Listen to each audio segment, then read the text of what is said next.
நீ இப்போ உன் போனை உடைச்சு போட்ட அப்படின்னா இதெல்லாம் ஆக்சஸ் பண்ண முடியாதுன்னு நினைச்சிருக்கீங்க. மெட்டால வச்சிருப்பாங்க எல்லாம் கொத்தா. நீ யார் யாருக்கெல்லாம் ஃப்ரெண்ட் ரிக்வெஸ்ட் கொடுத்த, யார் யாருக்கெல்லாம் சொல்லு விட்டு நீ சாட் பண்ணன்றதெல்லாம் மெட்டால இருக்கும். உன் போனை ஒன்னா நீ உடைச்சு போடலாம், அது அப்படியே இருக்கும். உன்னுடைய நம்பர் தெரிஞ்சிருச்சு, உன்னுடைய யூசர் ஐடி தெரிஞ்சிருச்சுன்னு சொன்னா முடிஞ்சு போச்சு. அண்ணன் மார்க் சக்கரபக்கு அப்படியே கொத்தா கொண்டு குத்துருவாரு. அதே மாதிரி தான் இப்போ வாட்ஸ்அப், அதுவும் அண்ணன் சக்கரபக்கு தானே கண்ட்ரோல்ல இருக்குது. நீங்க இதை உடச்சு போட்டீங்கன்னா, அதாவது இந்த ஒரு இதுல போண்டாமணி சொல்லாரு, அண்ணே இந்த கல்யாணத்தை நிறுத்தணும், எப்படி சீப்பு ஏதோ இதுன்னு ஒழிச்சு வச்சிட்டே அப்படின்னு தெரியுமா வடிவேலு கிட்ட. அந்த மாதிரி தான் போனை உடச்சிட்டு போங்க.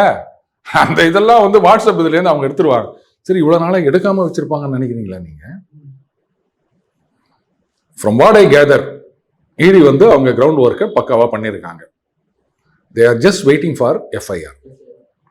எஃப்ஐஆர் மட்டும் ரெஜிஸ்டர் ஆயிட்டும், அதுக்கப்புறம் இருக்குது பாருங்க. ஏன்னா இது ஒரு ரொம்ப சென்சேஷனல் ஆகிட்ட ஒரு விஷயம். ஒன்று கவனிச்சிங்களா விக்ரம், இவ்வளோ பெரிய விஷயம் நடந்துனுக்குது, நாமெல்லாம் சொல்லிட்டு இருக்கிறோம் என்ன அதிமுக பாஜக சைலண்ட் ஆகுறாங்க, இது ஒரு பெரிய இஷ்யூ ஆக்க வாடாமா அப்படின்னு கேட்டுனுக்கிறோம். நானே நிறைய கேட்டிருக்கேன். திமுக சைட்லயும் இதை பெருசா இது பண்ணலையா? கவனிச்சிங்களா? கொந்தளிக்கவே இல்லை. ஏதோ முதலமைச்சர் ஏதோ அந்த ஒரு இதுல பேசினாரு, அப்புறம் கவிதாயினி கனிமொழி அவர்கள் ஏதோ பேசினாங்க, எங்க அண்ணன் RS பாரதி இவரை கூட்டு வச்சு ஏதோ பேசினாரு, கேஸ் போட்டவங்களே வருத்தப்படும் வகையில் நாங்கள் சட்டத்துடன் சந்திப்போம் அப்படின்னு ஏதோ சொன்னாரு.